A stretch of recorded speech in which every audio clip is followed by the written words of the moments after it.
Welcome to Oh Brother, Not Another podcast, presented by Verso Studios at the Westport Library and available on Apple Podcasts and everywhere you get your podcasts. And my name is Miggs Burrows. And I'm Trace Burrows. And today on the show, we have Christopher Atkins, the star or co-star of the iconic movie Blue Lagoon, which was, I guess, released back in the early 80s. And it was very provocative, controversial at the time because there was like a nude scene in it. And I'm curious how, nowadays they have intimacy coaches, and they come in every move. You can't go here and your hand can there and all this. What was it like back then? What kind of direction did they? Did you have any guidance? Yeah. Yeah, it was squirt the mango all over and then kiss it off. How is that for guidance? Works for me. I don't know. Yeah. Well, I mean, it depends. I've done a lot of nude scenes. So, I mean, it depends on the actress. It depends on the moment. It depends on everything. I mean, Brooke was covered up with all kinds of things. So there was nothing that was going to be seen. And of course, they have the direction of what they want to make it, like the mango scene, for instance, or whatever the thing was. I squirted all over, and it was one of those where it was supposed to be more fun and intimate. So there was much more going on than just the actual nudity itself. But there are some films that I've done where you have to block and sort of cover and all that kind of thing. And it's interesting. I was talking just the other day to somebody about this, and I never had, I don't know why. I'm from Rye, New York, very conservative, the whole thing. But for whatever reason, after that movie, it's hard for me to keep my clothes on. That's just the way I mean, it's one of those things that going to a regular beach just doesn't make sense anymore. But I always found, and I don't know about you, but I found that for myself that when an actor or an actress is really obviously covering or blocking, it makes it more uncomfortable for me than if somebody was just naturally going through it and then they just edited how they edited. I mean, in these days with digital, you can zoom and not lose a lot of pixelation and all that kind of stuff too. So you can really cut around things a lot easier. But I always found it was a lot more uncomfortable. And I'll never forget, I'm sorry if I'm talking so much. Oh, please. No. That's the idea of the show. I'll never forget, I was in Australia and I went to this play. Gosh, I can't remember. It was the play about the woman who went on vacation to Greece, and her whole life changed in Greece. And I think it was a movie too. Anyway, I never forget, she came out on stage in front of this entire audience, completely full nude. And the way that she just presented herself was so natural, you didn't really realize she was nude. Of course, there's always that first shock that she did it.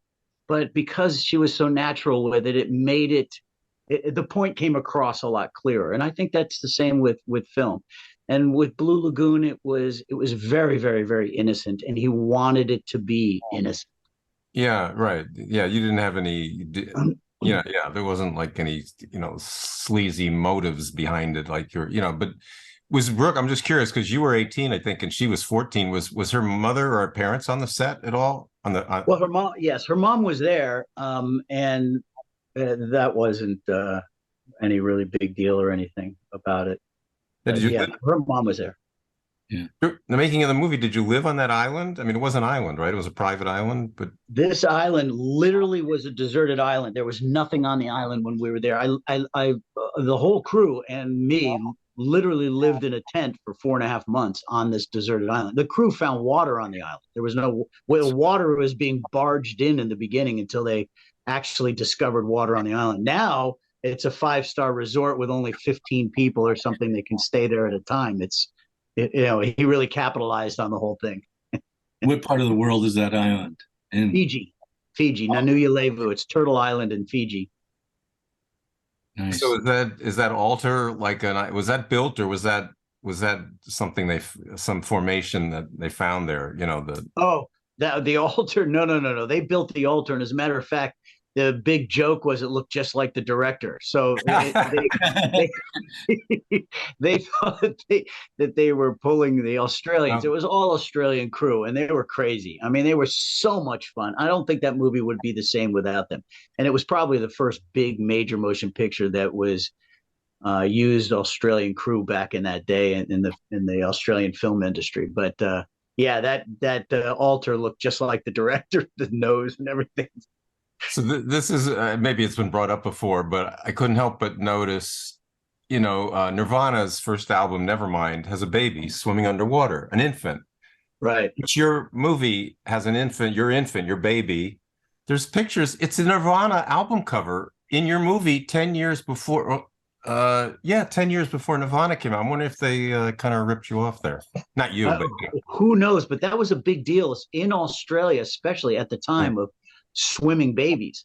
And the director just absolutely loved that and wanted to put that in the movie because it was so magical. yeah, it's beautiful. And but then I said this reminds me of something, and it finally triggered, and I went and looked at the Nirvana album cover, and there it is. It's the same baby. Literally looks like the same baby swimming underwater. Yeah. So you got into writing. You write now, right, and produce. Yeah, well, the last two boxes I haven't ticked in the business is directing, and I've been produced as a writer, but the one thing that I haven't done is my own film. So I'd like to do my own film. I'd like to direct one, and I'd like to write from the blank page and create a movie and have that happen. I've done everybody else's for 40 years now. I just think it's my turn to make some films. Let me carry the load. So, as a matter of fact, I just signed a director deal for a movie that I wrote. So hopefully this will start in the next couple of weeks. We'll get into pre-production. They're in the middle of casting it right now. Can you say anything about subject matter, fiction, or? Well, it's a little suspense thriller, horror thriller type of picture. I mean, for the first jump off, I think they like this. It was something that I put together a while ago, and I'm also got another one that's a much bigger picture that I just absolutely love. That's set up in Australia right now, and it's a great picture. It's a family film. It's more of a heart and soul, but it's a comedy, sort of in the vein of a Crocodile Dundee with these just crazy, colorful Australians, and it combines two of the biggest sports on the planet, baseball and cricket. So you've got cricket from that side of the world, and you got baseball from this side of the world. You got the fans for that, and then you've got a crazy story. And you aspired to be a baseball player, right? Earlier. That was my dream. That was my dream, was to be a baseball player. And then I had all these knee operations in high school, and it took me right out of sports. But it was right when I started modeling with a Ford modeling agency, and then through all of that, I ended up auditioning for the movie, which I thought was really cool because I could tell all my friends, "Hey, I auditioned for that movie," you know, when it came out. Well, right. I auditioned for The Graduate, so but that's it. That's where it began and ended. So, you know, it's a cool story, right? It's a cool story, exactly. The last thing I thought of was that I was going to get cast in it. Oh my God. I read 4,000 people auditioned for that role. 4,000. That's true. Wow, that's a lot of 4,000 people. And did you audition with Brooke, or did they pair you up later after like your 90th call back? Yeah, it was a lot of callbacks. They paired us up later. Julie Warner was the last one. She would have gotten it. Doc Hollywood, Julie Warner. She would have gotten it if Brooke didn't, and she was the last audition I did. Right. Was with her. Yeah.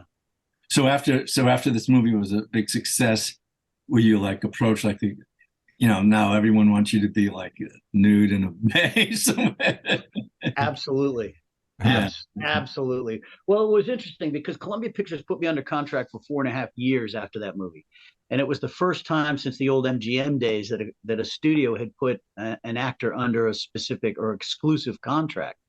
And so that was a big deal back then. And then 20th Century Fox, Columbia never did anything. And we thought it was just because they were holding me for a Blue Lagoon 2 or something. And then 20th Century Fox bought me out, and I did A Night in Heaven and the pirate movie with them. Mm-hmm. Yeah, okay, so a couple of trivia things about the movie. What you're writing, dolphins, real dolphins, or Spielberg style dolphins? No, those were real dolphins. Those Yeah, were real dolphins. But cool. they were at SeaWorld in Los Angeles when SeaWorld was there. Oh, so you filmed that part in SeaWorld? Yeah. Oh, Yeah. okay. Actually, they had dolphin trainers from Australia come out to catch dolphins and train them for that Yeah, scene. really. Yeah. But unfortunately, they never caught any dolphins. They're just too quick, too fast, too smart, I guess, and they just didn't get any. And so they ended up becoming the caterers because the caterer served everybody fish guts or something one time. That was it for the caterer, and they turned out to be the caterers. And then after that movie, they went back to Australia and started a very successful catering service for movies. Wow. Well, Yeah. and the other, this has probably been asked, maybe it's the most asked question. I don't know, but at the very end, were you sleeping or are you dead? Ah, well, You're allowed to say. it's very well, yeah. I mean, it's very funny because 50% of the people believe that we died, and 50% of the population thought that we lived. It's very, very interesting the way that turned out. There is a book. Uh, Actually, I'm looking at it. I have it up on my shelf, The Blue Lagoon, and in the original book, we died, and the baby survived, and the old man who was my father took the baby back to the island. He had gone Oh, tropo from being at sea all of those years looking for us or believing, and he took us back to see the ghosts, and then he passed away on the island, and then the baby was raised by the Fijians. yeah, it had like a Romeo Juliet kind of thing. You think the baby's dead, ate those berries, and so you two make a pact, and you eat the berries to Right, pass away, right. and then my, I saw it again recently, but for this interview, but so I thought, well, maybe the baby's gonna. This is Romeo and Juliet. The baby's gonna wake up, and the parents are gonna be dead. That's what I thought was gonna happen. Yeah, well, they did actually write a couple of sequels for it, but none ever Yeah. stuck, I guess. And then years later, they did the Brian Krause one. So, Oh, I didn't know there was another one. What was yeah, what? Yeah. well, Brian Krause and Mila Jovovich did a Blue Lagoon 2, I guess, basically, and it didn't do it. Right. Yeah. So So what kind of project would be your dream project to be in, to be a lead? That's a very good question. Well, any of them right now, I guess. Any of them. I'd love to do another love story. I think that that worked out really well for me. So I'd love to do another love story. But I Mhm. love action adventure. I would love to do a nice action adventure. It would be fun. But I think, and I've got an idea for one that I might start throwing down on paper and see how it turns out. But yeah. So I'm just curious. So the painting, we're both visual artists. So you have a painting behind you. Is that yours or a friend or an artist, something you bought and you like? What's No, that's my aunt. My aunt is oh, is a tremendous artist, and she painted that. And there's a couple of them around here. Yeah, she's a great artist. She does a lot of watercolor stuff too. who do you want to plug her name or say her name? Jean Kithill in Santa Fe, New Oh, Mexico. Yeah, Santa Fe. Yeah. Oh, great. yep, she lives there. And you still live in Rye, New York, or where do you live now? Well, right now I'm in excuse me, I'm in Fairfield, Connecticut. Oh, well, we're in Westport. Maybe you knew Oh, that. well, I could spit and hit you right now. I'm right on the border. I'm in Please don't. Southport. Yeah, I saw you at one of those FTC events. Maybe it was for Clasp or Homes for Hope. Yeah, we had a Christopher Atkins spotting. um, so you got into the sports equipment business, right? You have you manufacture, or do you have like a line of stores? No, you know what? That's sort of it's kind of a fake story, that one. I invented a fishing lure. I'm a mad fisherman. I'm out there striped bass fishing every day, or bluefish, or I'm in the lakes around here constantly. I'm just a mad. I'm so crazy. I'll stop at a puddle in the road because I got that big bass out of it. Throw in. So Hollywood special effects, they can do anything. And I thought back in the day, I said, well, why, if they can put a freaking Land Rover and they make a gorilla look like a gorilla and all of this sort of stuff, why can't they make a fishing lure that looks like a real minnow? And they had the crankbaits that would wobble like a minnow, but why not put fins and a tail on it? So that's what I created. It was like a fish condom where it was a rubber sheath Oh. or a lure condom, I should say. Yeah. And you take the hooks off and you put this sheath over one of those crankbaits, and now it gave it a tail and fins and a dorsal fin. So it actually, from a silhouette of a fish trying to hit a lure, it actually looked like a real fish. So it was very effective. I had a guy who was 2 pounds off the state record with a German brown trout in Oregon, and I caught the biggest bass I ever caught on him. So it was very effective. So we were going to do an infomercial, and then that turned into a lawsuit, and it was just a mess. So never went anywhere. So that was my outdoor company. Yeah. Yeah.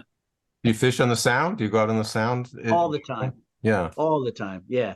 I don't know if you know Jeff Northrup, but I don't know if he still does it. He used to take people out, and I did way back when I did a cable TV show, and he said, "Oh, I did a show with him, and I'll take you out bluefish fishing."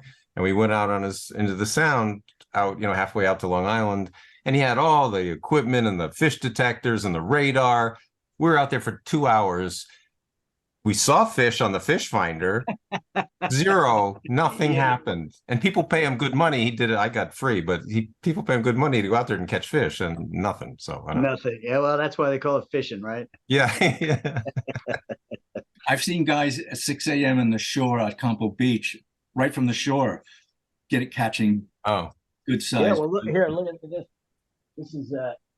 This was one I caught not long ago. In the Sound? Well, this was off of Montauk. 50 pound, okay. Well, 50-pound striper. Unbelievable. Wow. Yeah, look at the size of that sucker. It was unreal. So do you have like your own Hatteras or something, or where do you go out in? No, I just go out on friends' boats. No. A buddy of mine just bought a boat this year, so he's all excited to go out, and he was the one that I was out there with. They caught the 50-pound striper. So yeah, we'll go out a lot. I got a bunch of friends that do it, and then I go over to Sant Morta Lake and I get out in a canoe and I fish for freshwater over there for fun. I don't actually, Chase, I don't know if you remember Dad, our fathers since past, but he had a postcard of him when he was a young man. He was in his 20s and he went to Mexico, and he had caught the biggest tiger shark up to that point ever caught. And there's a picture of him. Do you remember that scene? Wow. Yeah, sort of. Yeah. It was like a 12-foot tiger shark or something. It was. Wow. I don't know if we still have that in his belongings, but they commemorated it in a postcard. But I'm sure bigger fish have been caught since. But not. That's a pretty darn big yeah. shark. Yeah. Well, that was the other thing in the movie. The shark scene, was that a Spielberg shark? Was that a real? How did they do the shark scene where the shark's attacking your boat or coming? Yeah, well, that was a Spielberg shark. Okay. Yeah, that was a Spielberg shark. Some of the sharks were actually real when I was fishing and I'm holding on, and the shark gets it and rips the line through my hands. Those scenes were some of those were obviously real footage, real sharks. Yeah. Yeah, no, it was cool. So the authenticity of the island, and because you can tell sometimes when it's just fake foliage, and you see the same trees over and over again because they just keep sending you the foliage. Right. Every movie, it's the same house, it's the same backyard. Yeah. No, it was really beautiful. I gotta say, for my very first film, and I never wanted to be an actor, and it was interesting because years later, my son was 12 years old, and a buddy of mine acquired this institution called the Area Code Games, and the Area Code Games is probably the largest high school baseball showcase in the United States. And he said, "Oh, come and bring your son. Someday he's going to be playing with us." So we went there, and I saw him up in the booth, and he was with two guys, and one was Don Slott, who I guess was a catcher for years and years, pro catcher, and the other one was this guy Craig Wallenbrook. And Craig Wallenbrook was a hitting coach, and I didn't know either of these guys. And Craig turns to me and he goes, "Blue Lagoon, right?" And I go, "Yeah." And he says, my girlfriend made me see that movie of years ago. He said, "I sat up and hit my girl." He goes, "I'm sleeping through your movie." He said, and all of a sudden I see you hitting these rocks in the movie. He said, and I sat up and I hit my girlfriend and said, "Hey man, that kid can hit." And I said, "Well, thank you." He said, no. He said, "You could hit." And I said, "Well, He says, "You're a lefty, right?" And I go, "Yeah, it was pretty obvious." And in the movie, the little kid who plays me younger hits right-handed, and I Oh, hit left-handed, and nobody picks that up for some reason. But Yeah. anyway, so he goes left-handed. I thought he saw it in the movie. I go, "Yeah," and he goes East Coast, and I said, "Yeah." I said, "I'm from New York," and then he goes, "You had bad knees." And I went, well, "Holy what? mackerel!" And I lifted my pants. I showed him my leg because I had sweats on, and I showed him this giant scar. And he goes, "Do you know the Phillies were going to draft you?" And I turned to my son and I said, "I told you I knew what I was Yeah, talking yeah. about."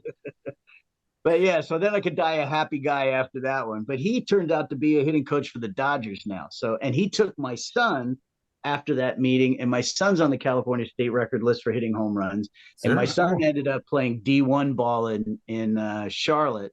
So, and then he was going to go on, and instead he met a girl. So that was the end of Grandpa, and or Oh, wow. beginning of Grandpa, the end of Dad watching baseball.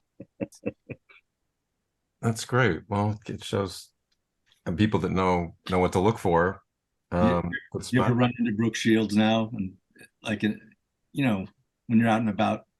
I haven't. She's in New York City. I haven't seen her, but we just did an interview not long ago that stirred everything up. Oh my gosh, because she just came out with this whole thing about being raped herself or something during yeah, I don't know if you've seen that. She's got No, some during the movie or no, gosh, no, this was oh, before then. Or I no, I guess it was way after then. It was I guess she was in her 20s. I don't know. I yeah. don't know anything about it, but I know that she just had a documentary or something done on her. Oh And no.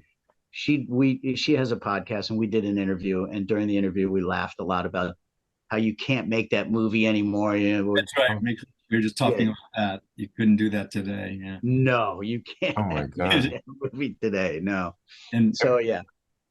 Well, what was your, and this probably again asked a lot, but your chemistry. Did you guys get along, or was one of those things where it was so you had to act your ass off because you hated her or she hated you and you just had to. Oh, yeah, no, that's a good question. And no, she was 14, turned 15 on the island. So she was just so starting to get into boys, and I was 18, and we had a little romance going on, but it turned more into a friendship type of thing. There was no, I mean, because we were the two closest in each other's age, there was really no weirdness in that respect at all. It was just it was Yeah. really playing the movie. She was just really innocent and young, and I had all those knee operations, so I had missed a whole lot of stuff too. So we were both sort of in a way growing up with the movie on the island, playing the actual roles, which I think came out in the movie and why it helped make it become such a hit. mhm.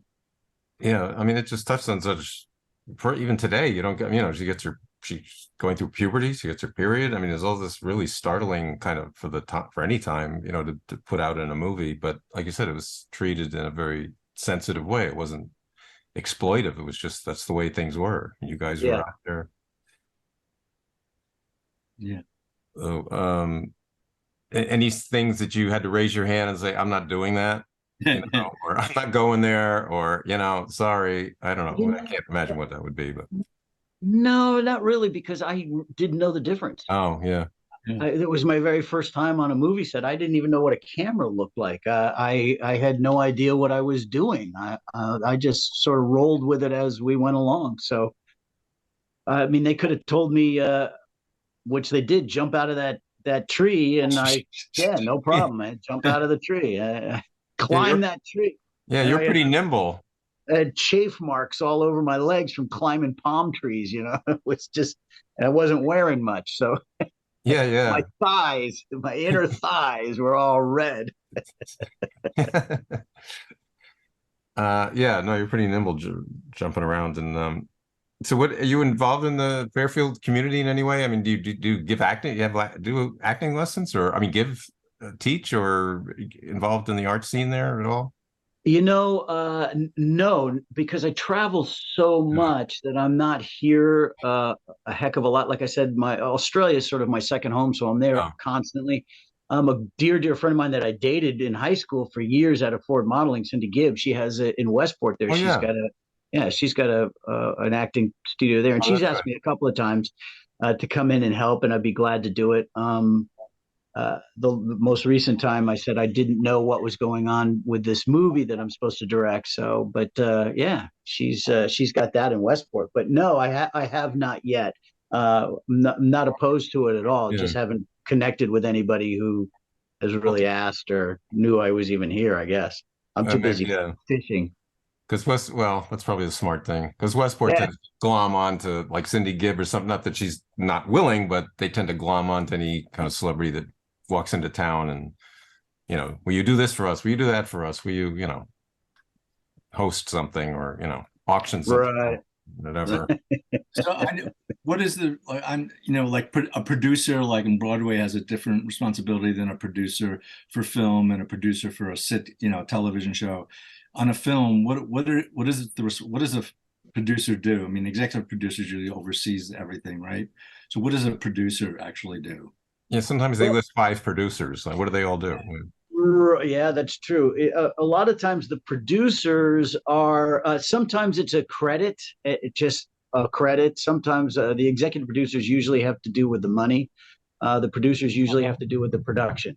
So when you see producers, they usually have something to do with the production end of it, the actual making of the movie. In television, I think it's flip flopped.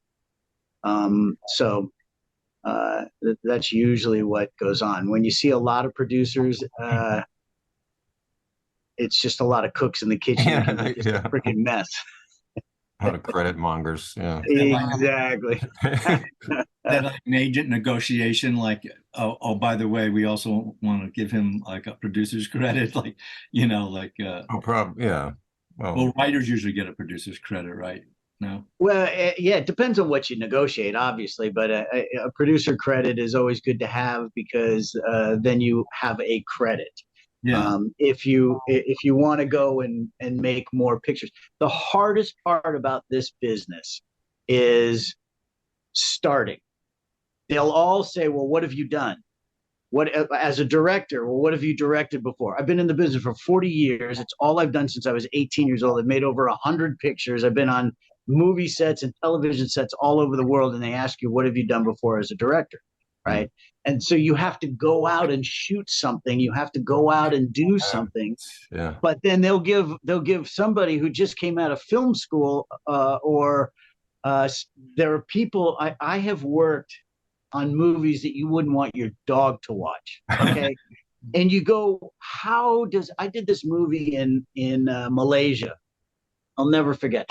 The guy, this buddy of mine, comes to me, an Indian producer, and he says, "Chris," he says, "they want you for this movie." And I said, "Okay, well, send the script." So I get the script, and it's 52 pages long. And I said, "Well, this script's or 58 pages maybe." I said, "It's a short film. Where's the rest of it?" "No, no, no, no. That's it. Just take the money and go make the movie." And I went, "Well, I feel bad for the guy who's putting up the $2 million to make this picture or whatever, and there's no rest of the movie." I went and I did the movie because they were up my butt about it, and I did it and the whole thing. And after the movie was all done, which was horrible, I said to the guy, "Well, what did they do for the rest of the movie?" He says, "Oh, 20 minutes of driving shots." Oh my. Oh, You just go, yeah, the very first thing that you have to do is look at a project and say, Yeah. who's my audience? yeah. Who's going to buy the ticket to go watch this movie? Exactly. Who's the audience? And then once you know your demographic, then you know how much money you should put into the movie or not, because basic, it's all math. Yeah. But people convince people, and why? Well, find me first because I'm a legit filmmaker. I want to make good movies and commercial movies. I don't want an Academy Award. I want butts and seats, and then that's my reward is people enjoying my films. Oh, well, that's a good philosophy. Yeah, I think there's a lot of people with money who just want to be in the movie business and they can Well, tell. good. Call me. Yeah, right. Call me. We can make it happen and make a good film. Yeah. All right. Well, good. That's a good place to end. We get a call to call Christopher and make Yes. the movie if we don't get you first. Well, thank you so much. Thank you. It was great. Thank you, guys. Hopefully we'll run into you, probably not on the sound, but somewhere in Fairfield. So. Oh, I'm sure. I'm down at Stop and Shop in Westport, right down the road here, all the time. I'm sure I'll run into you there. Absolutely. Yep. All right, guys. Thank you so much. Have a wonderful day. Thanks.